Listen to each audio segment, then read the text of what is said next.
우리가 그리고 학생들이 초등학교를 졸업하고 중학교 혹은 고등학교에 가면 물리라는 과목을 배우게 됩니다. 과학의 한 분야인데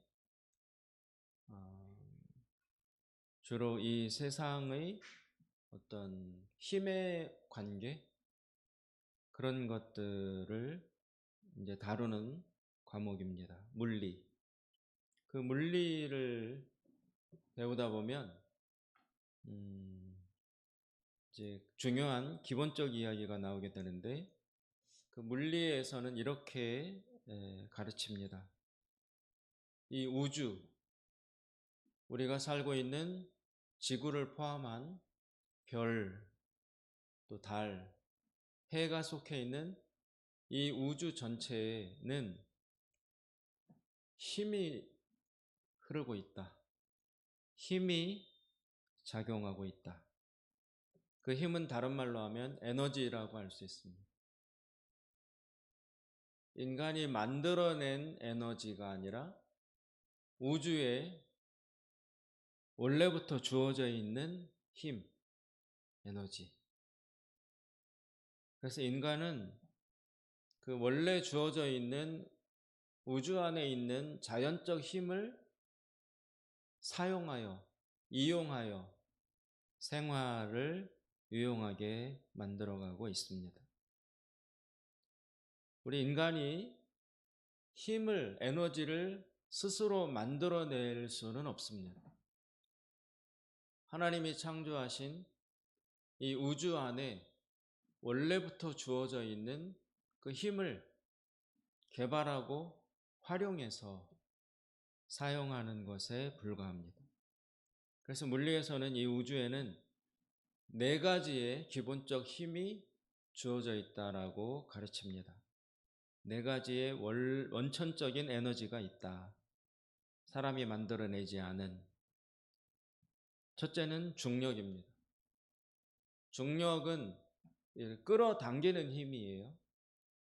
그래서 다 아시는 것처럼 우리가 살고 있는 지구는 동그란 공 같다고 하잖아요. 이 동그란 공 같은 것이 우주라는 큰 공간 안에 그냥 떠 있어요. 받침대도 없고 어디 매달아 놓은 것도 아닌데 그냥 우주라는 공간 안에 그냥 떠 있는 거예요. 그러면 지구만 그러냐 하면 달도 그렇고 태양도 그렇고 별들도 그냥 우주라는 큰 공간 안에 떠 있습니다. 그러면 이것들이 밑으로 곤두박질 치지 않고 어디가 밑인지 위인지 알 수는 없지만 밑으로 곤두박질 치지 아니하고 그 원래 있던 자리를 지킬 수 있는 이유가 무엇인가?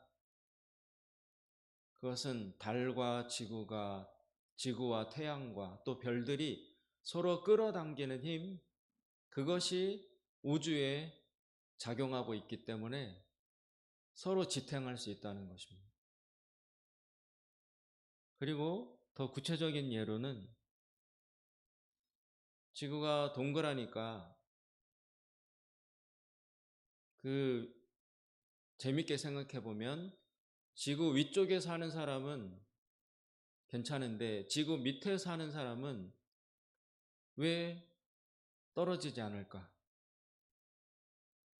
왜 그대로 지구 밖으로 저 밑으로 떨어지지 않고 그냥 붙어 있을 수 있는 것인가? 그건 바로 지구 안에서 모든 것을 잡아당기는 힘이 작용하고 있기 때문에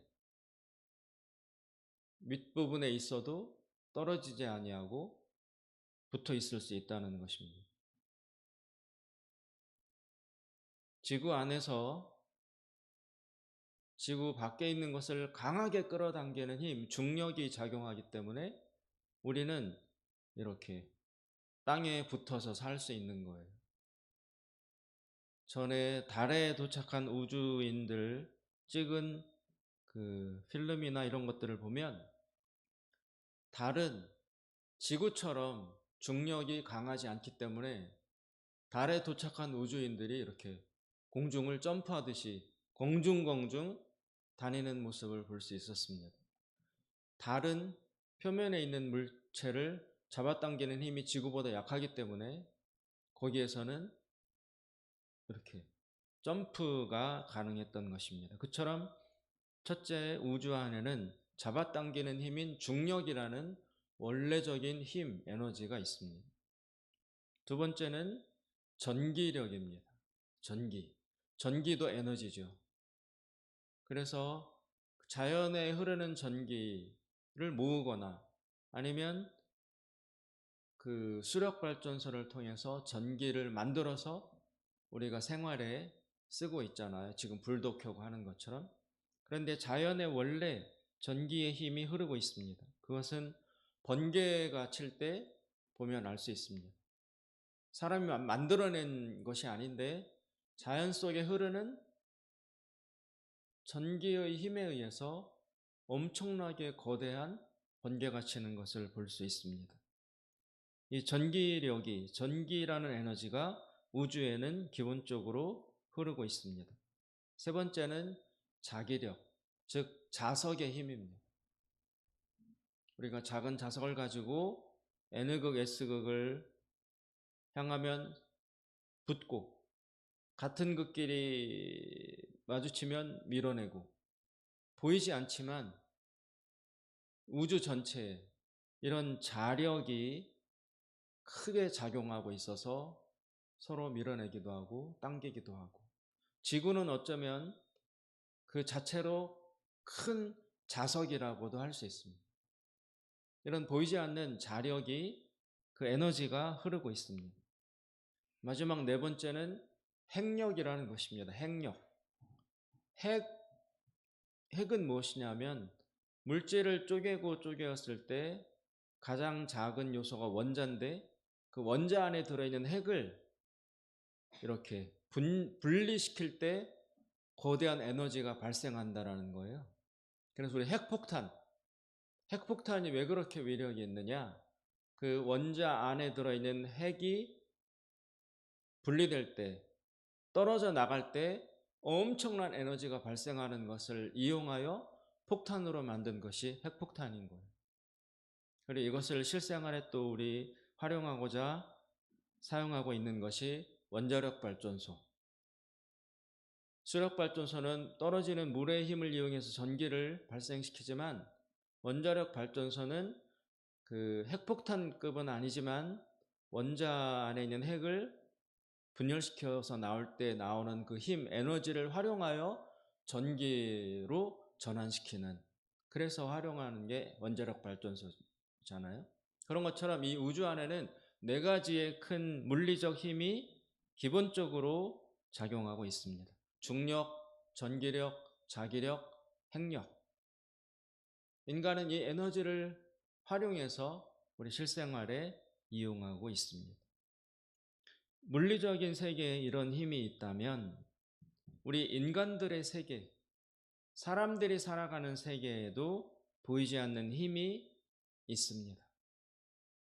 아까 것은 보이는 이 물질의 세계에서의 작용하는 힘이었고, 이제 인간 사이, 사람이 모여 사는 사회에서 작용하는, 사람과 사람 사이에서 작용하는 또 힘이 있을 수 있다는 것입니다. 제일 우리가 쉽게 찾아볼 수 있는 사람 사이의 힘은 주먹의 힘이죠. 폭력. 등치가 큰 사람은 힘이 세죠. 그래서 그 힘을 사용하여 그 운동을 하잖아요. 스포츠 경기가 다 인간이 가진 물리적 힘을 사용해서 겨루는 것이 스포츠 경기입니다.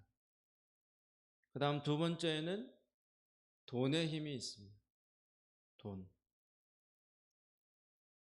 어떻게 보자면 종이에 불과한데, 돈이라는 것은 종이에 불과한 것인데, 또 요새 카드로는 아예 보이지도 않는데 그 돈 때문에 살고 죽기도 하고, 누구는 위에 서기도 하고, 누구는 밑에 서야 되기도 하고, 돈 때문에 기뻐하고, 돈 때문에 고통스러워하고, 돈도 대단한 힘을 가지고 있습니다. 세 번째는 지식의 힘이라고 할 수 있습니다. 아는 사람과 모르는 사람 사이에는 우열 관계가 형성이 됩니다. 아는 사람이 위에 서게 되어 있습니다. 아는 사람이 이기게 되어 있습니다. 그래서 특별히 우리나라는 학벌이 엄청난 것을 결정하는 사회잖아요. 어느 학교 나왔느냐, 어디까지 배웠느냐, 소위 가방끈이라는 것이 그 사람의 앞으로의 학교를 졸업한 이후에 남은 인생을 크게 결정짓는 힘으로 우리 사회에는 작용하고 있습니다. 그리고 마지막으로는 권력이라고 할 수 있습니다. 권력. 이 권력은 지위에서 나오는 힘이에요. 지위. 높은 지위. 높을수록 힘이 셉니다. 자리가 낮으면 사용하고 발휘할 수 있는 힘이 약해요.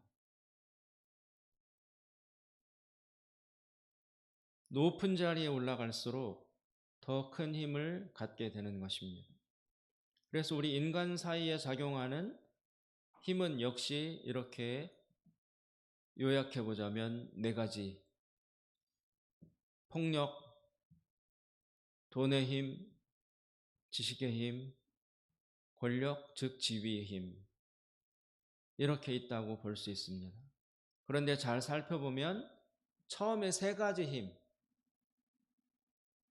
이렇게 주먹으로 아니면 신체의 힘으로 사용하는 그런 힘, 돈의 힘, 지식의 힘, 이 세 가지는 결국 맨 마지막 힘인 권력으로 다 모이게 되어 있습니다.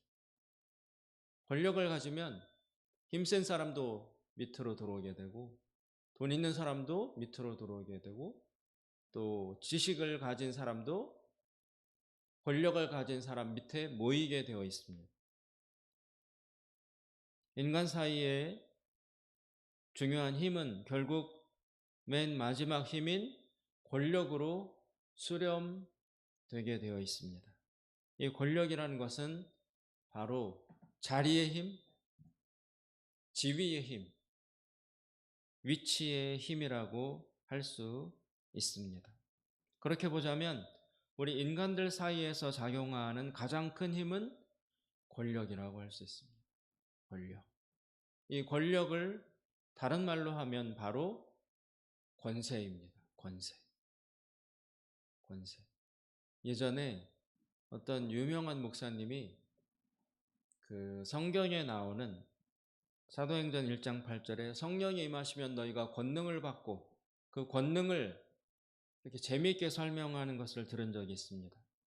그 권능은 권세와 능력이라는 두 가지 단어가 합쳐진 말이라고 합니다. 권능. 그럼 그 권에 해당되는 권세는 무엇이고 능에 해당되는 능력은 무엇이냐? 능력은 그 원래 그 원어가 디나미스라고 그래서 영어로 하면 다이너마이트예요. 다이너마이트는 폭탄이잖아요. 폭발시키는 힘. 그래서 권능 중에서 능력은 그런 식으로 물리적으로 작용하는 힘이라고 할 수 있습니다. 크게 큰 힘을 낼 수 있는 능력, 그것이 바로 권능에서의 능에 해당되는 것입니다. 사람을 때리거나 또 무엇을 무너뜨리거나 세우거나 깨뜨릴 수 있는 그런 물리적인 힘을 능력이라고 할 수 있고, 그 앞에 나와 있는 권세는 어떻게 표현할 수 있느냐, 실감할 수 있느냐, 그 목사님이 설명하기를 이렇게 설명했어요. 도로에서 한 24톤 되는 큰 트럭, 막 무거운 모래나 돌덩어리나 큰 짐을 싣고 다니는 12톤, 뭐 18톤, 24톤 그렇게 큰 거대한 트럭들이 막 달려가면 무섭잖아요. 땅도 막 흔들리고. 그런 큰 트럭에 살짝 스치기만 해도 죽을 수밖에 없고 부상당할 수밖에 없는 그 큰 트럭이 도로를 막 세게 달려가요. 그거는 힘이에요. 능력이에요. 그런데 그렇게 큰 트럭이 막 빠르게 탱크처럼 달려가고 있을 때 저 앞에서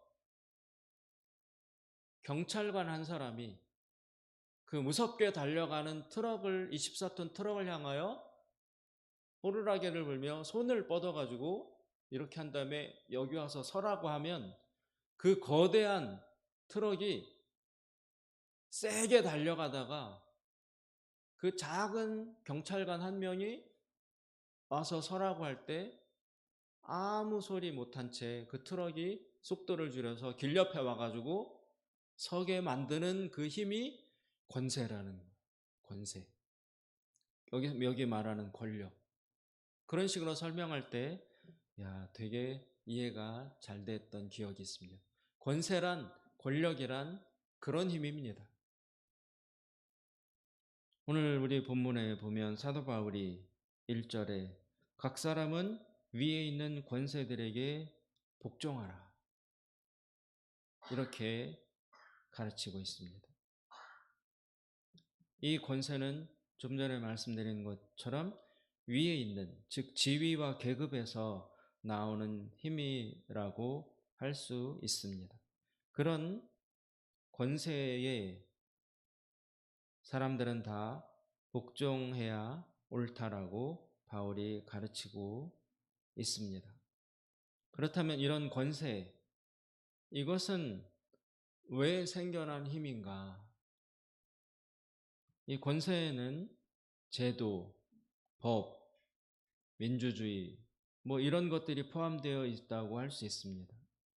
이런 권세를 하나님이 인간들에게 허용하신 까닭은 죄와 악의 번성을 저지하기 위해서 베푸시는 하나님의 일반 은총이라고 할 수 있습니다.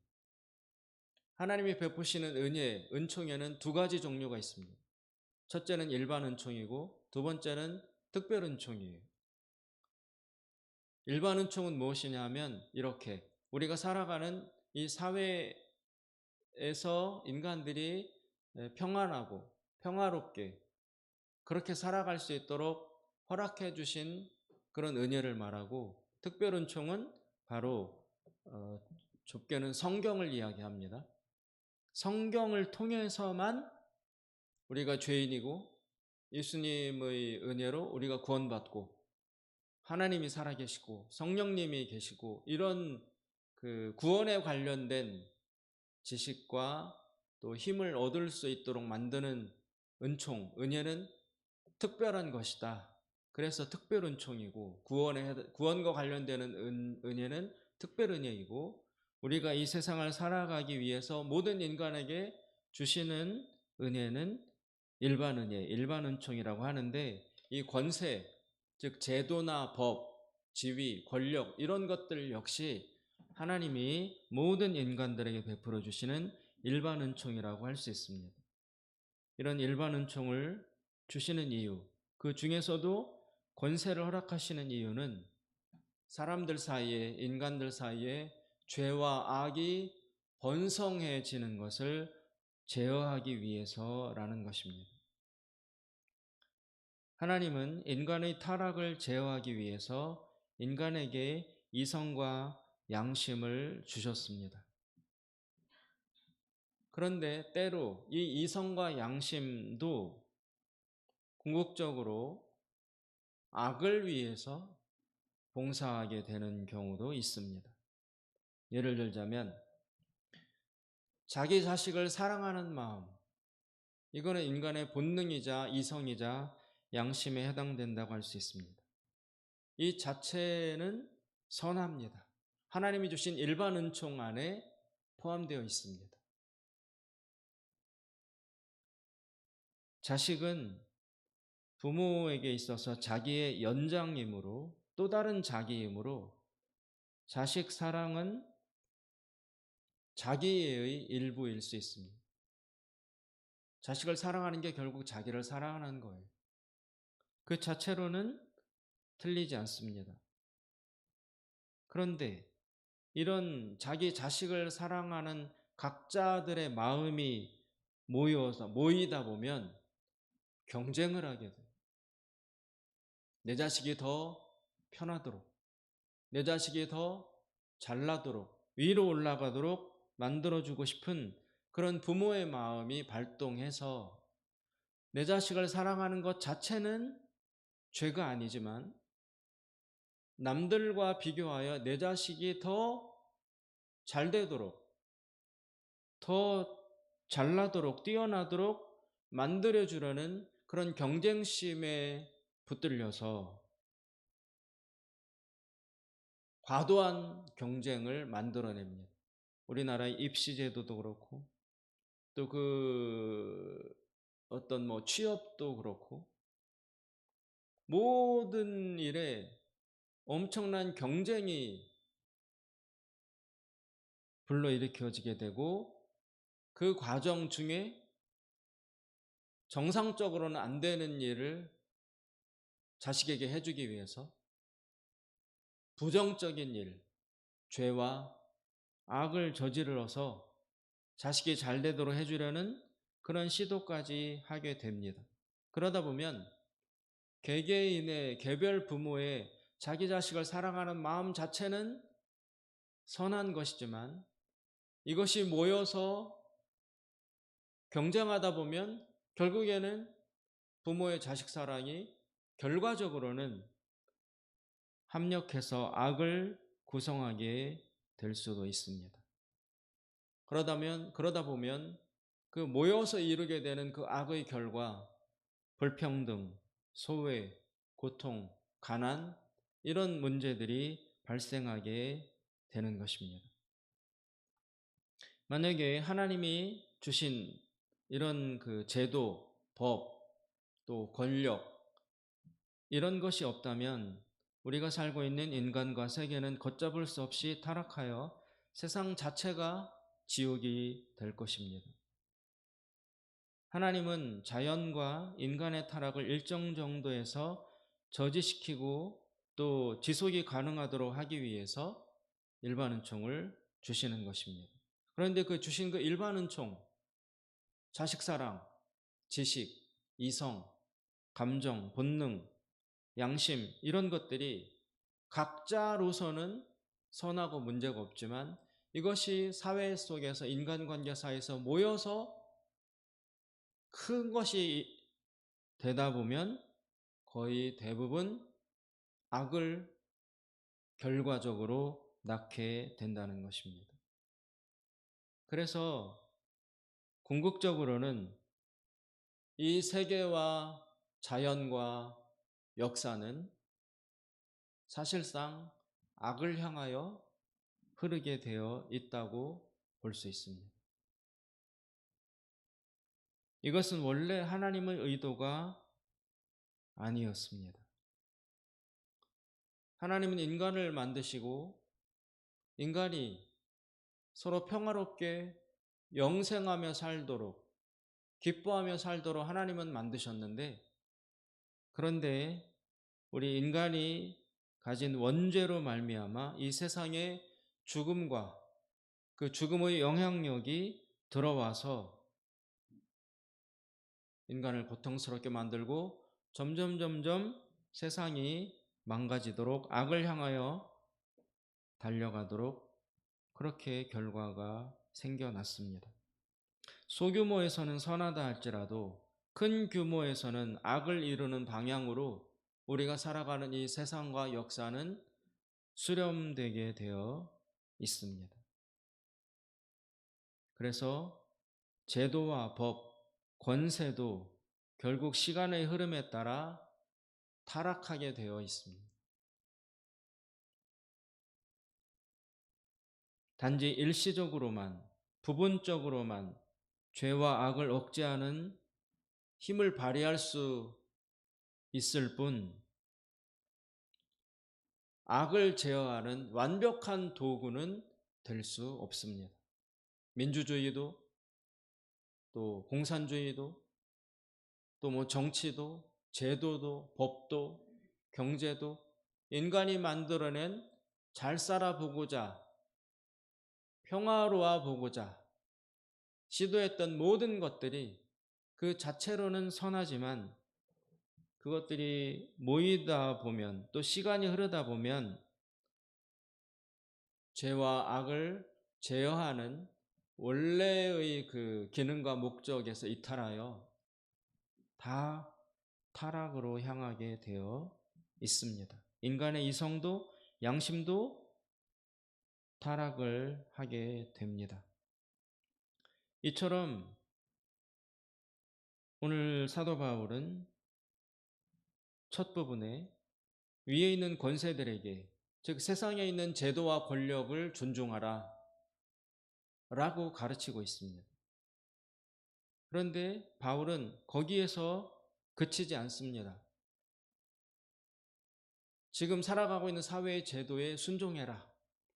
뒤에 보면 세금도 내고 뭐 복종을 해라. 권력, 제도, 법 이런 것에 순종하고 복종하고 잘 지켜라. 존중해라. 라고 13장을 시작을 했는데 그런데 그것으로 멈추지 않습니다. 이렇게 살면 세상은 평화로울 것이다. 영원히 평안할 것이다. 제도를 잘 지키기만 하면, 법을 잘 지키기만 하면, 권세를 잘 존중하고 거기에 잘 복종하기만 하면 아무 문제 없이 인간 세상은 평안할 것이다. 그렇게 해피엔딩으로 결말을 맺지 않고 있습니다. 왜냐하면 아까 말씀드린 것처럼 그런 권세도, 제도도, 법도 이런 것들도 시간이 지나다 보면 모이다 보면 결국에는 다 타락하고 악을 향하여 달려갈 수밖에 없기 때문인 것입니다. 이런 세상에서 새로운 막강한 힘이 발생합니다. 아까 우리가 살고 있는 물리적 세계에는 뭐 전기력, 자기력, 뭐 핵력 이런 힘이 있다. 우리가 살아가는 인간 사회에서는 물리적 힘, 돈의 힘, 지식의 힘, 권력의 힘, 제도의 힘 뭐 이런 것들이 있다. 이런 힘들이 서로 얽혀서 우리가 살아가는 사회와 세상과 삶을 구성합니다. 그런데 하나님이 그런 것들을 일반 은총이라고 이야기했죠. 그 일반 은총에서 우리는 잘 살고 싶은데 인간이 가진 근본적인 죄성으로 인해서 의도는 좋고 시작은 좋았는데 그것이 시간이 흐르다 보면 결국은 악으로, 타락으로 그렇게 망가지는 것을 피할 수가 없게 된다. 그리고 그 결과 지금까지의 말씀드렸던 힘과는 비교할 수 없는 새로운 막강한 제3의 힘이 우리를 덮쳐옵니다. 이 힘이야말로 아무도 이길 수 없고 아무도 멈출 수 없고 아무도 피할 수 없는 어쩌면 존재하는 대적이 불가능한 가장 큰 힘과 세력이라고 할 수 있습니다. 그 무서운 제3의 힘, 다른 것들보다 훨씬 더 우위에 있는 절대적 힘, 그것은 무엇일까요? 바로 죽음의 힘입니다.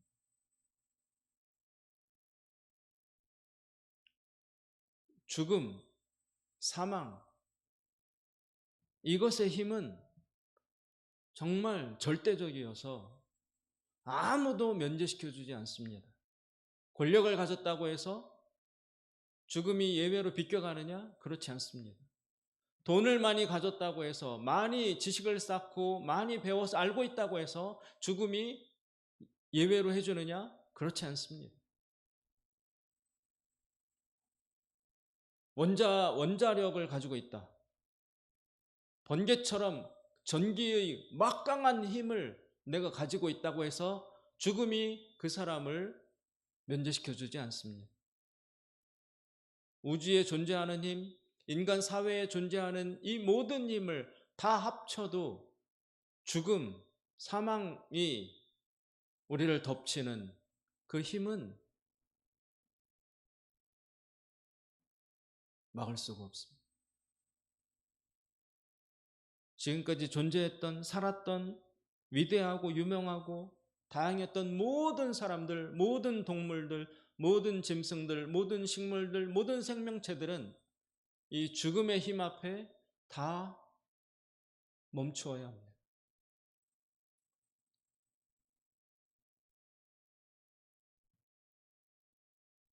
우리의 죄와 타락으로 말미암아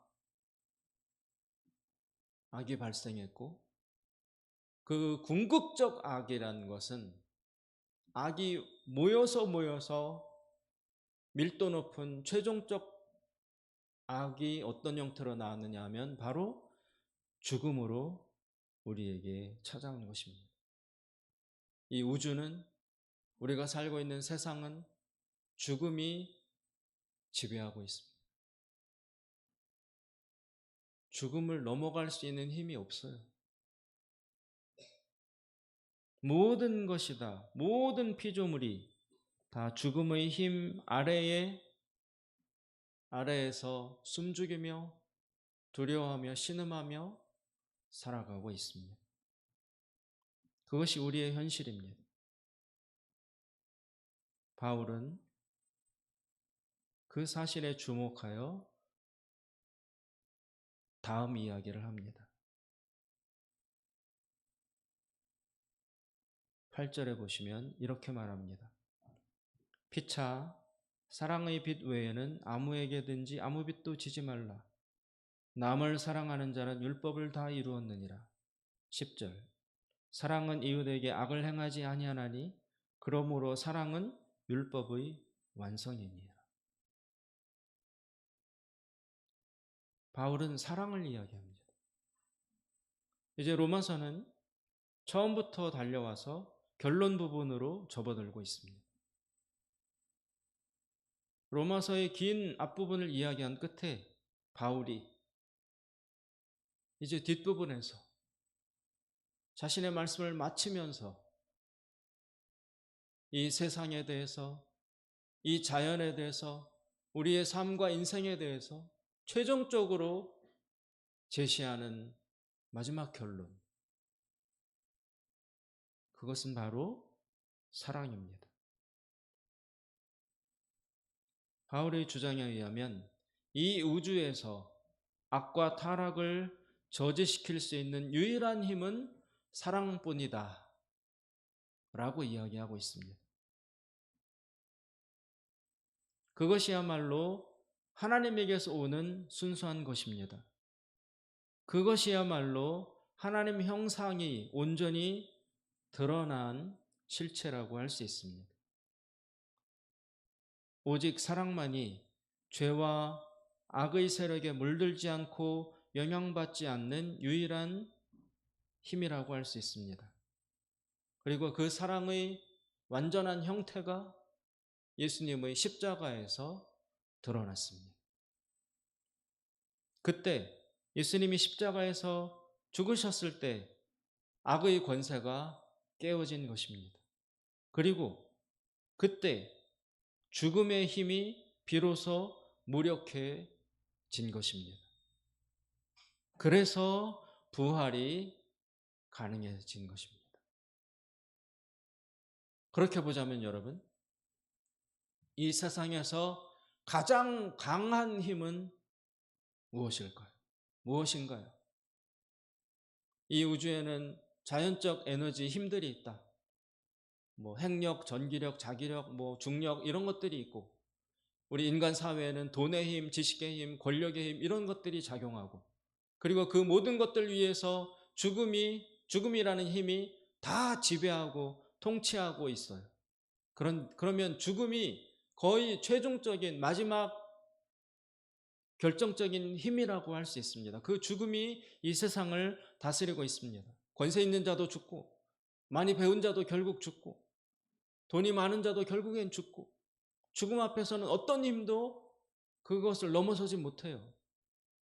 죽음의 힘이 막강해요. 온 우주를 죽음이 지배하고 있어요. 그런데 예수 그리스도께서 처음으로 죽었다가 다시 살아나심으로써 죽음의 힘을 넘어서는 새로운 힘이 있다는 것을 증명해 보이신 것입니다. 죽음의 힘이 가장 큰 힘이라고 알고 모두 거기에 굴복하며 인간들은 살아왔습니다. 모든 생명체들은 그 죽음 앞에 무력하게 무릎을 꿇어야 했습니다. 그렇게 오랫동안 인류는, 지구는, 우주는 살아왔는데 최초로 그 죽음을 넘어서는 힘이 있다는 것을 예수님이 보여주신 것이, 예수님의 부활, 다시 살아났다는 것은 죽음도 예수님을 어찌할 수 없다는 것입니다. 예수님 안에 죽음을 지배할 수 있는, 죽음을 다스릴 수 있는 새로운 힘, 가장 강한 힘이 예수님 안에 있다는 것을 보여주신 것입니다. 그렇다면 예수님은 왜 죽으셨고 어떻게 부활하셨습니까? 바로 사랑 때문에. 사랑 때문에 이 땅에 내려오셨고, 사랑 때문에 죽으셨고, 그리고 사랑의 힘으로 인해서 다시 살아나신 것입니다. 누구의 사랑? 하나님 아버지의 사랑. 이 모든 만물을 만드시고 모든 만물을 통치하시는 전능하신 하나님 아버지의 그 사랑이 죽음마저도 다스리시고 사랑하는 당신의 아들을 다시 살리신 거예요. 그렇게 보자면 여러분, 이제 힘의 위계관계가 분명히 나타납니다. 여러 가지 힘들이 있고 그 중에서 우두머리로 다스리고 있는 힘이 죽음이에요. 사망이에요. 그게 왕이었어요. 그런데 예수님으로 말미암아 그 죽음의 힘을 능가하는, 죽음의 힘도 아래로 들 수 있는 새로운 힘이 등장했는데 그것이 바로 사랑이라는 것입니다. 사랑의 힘이라는 것입니다. 그렇다면 여러분, 우주에서 가장 강한 힘은 사랑이라는 것을 알 수 있습니다. 이 사랑만이 죽음도 이깁니다. 이 사랑만이 우리를 부활로 인도해 줍니다. 그래서 사도 바울은 이 로마서를 받아보는 성도들에게 결론처럼 부탁하고 권면하는 것입니다. 8절, 피차 사랑의 빛 외에는 아무에게든지 아무 빛도 지지 말라. 그러면 승리한다. 그러면 죽음도 이긴다. 그러면 권력도 이기고 돈의 힘도 이기고 자연의 힘도 이기고 승리할 수 있다. 사랑만이 이 우주에서 가장 강한 힘이다. 이렇게 가르치고 있는 것입니다.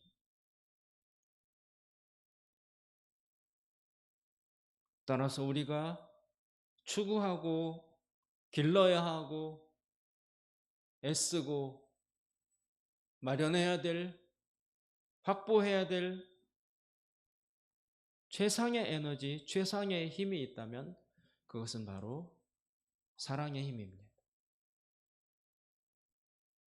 사랑의 힘이 있으면 그 아래에 모든 것이 다 모이게 되어 있습니다. 사랑은 죽음도 극복할 수 있습니다. 사랑은 죽음을 이기고 다시 살아나게 해줍니다. 이 사랑의 힘이 하나님에게서 내려오고 있고, 우리는 그 사랑의 힘을 믿는 자들이며 그 사랑의 힘으로 살아가기 위해서 애쓰고 있는 사람들입니다. 그리고 그 사랑의 힘을 믿는 사람들입니다. 그 사랑의 힘에 소망을 걸고 있는 사람들입니다. 우리 생활 속에, 우리 하루하루의 삶 속에, 우리의 인생 속에 이 사랑의 힘에 대한 믿음과 확신을 다시 재정립하여 미움으로가 아니라, 욕심과 탐욕으로가 아니라 사랑으로, 사랑의 힘으로, 사랑에 대한 갈망과 소망으로 우리의 하루하루를 시작하고 걸어 나가신다면 하나님께서 가장 강한 힘과 에너지를 우리에게 공급하셔서 승리하며 살아가게 하실 줄로 믿습니다. 기도하겠습니다. 자비로우신 하나님 아버지, 힘을 추구하는 이 사회 속에서 저희들은 휩쓸리지 아니하고 이 우주에서 가장 강한 힘, 권력을 이기고 물질을 이기고 죽음을 이길 수 있는 가장 강한 힘이 그리스도 예수를 통하여 하나님으로부터 온다는 사실을 깊이 깨닫고 이 사랑의 힘을 갖추어 인내하고 용서하고 견디고 극복하고 소망하고 다시 앞으로 나아갈 수 있기를 간절히 원하옵나이다. 우리 가운데 이 사랑의 힘과 에너지를 하나님 넘치도록 부어 주시옵소서. 예수님의 이름으로 기도드리옵나이다.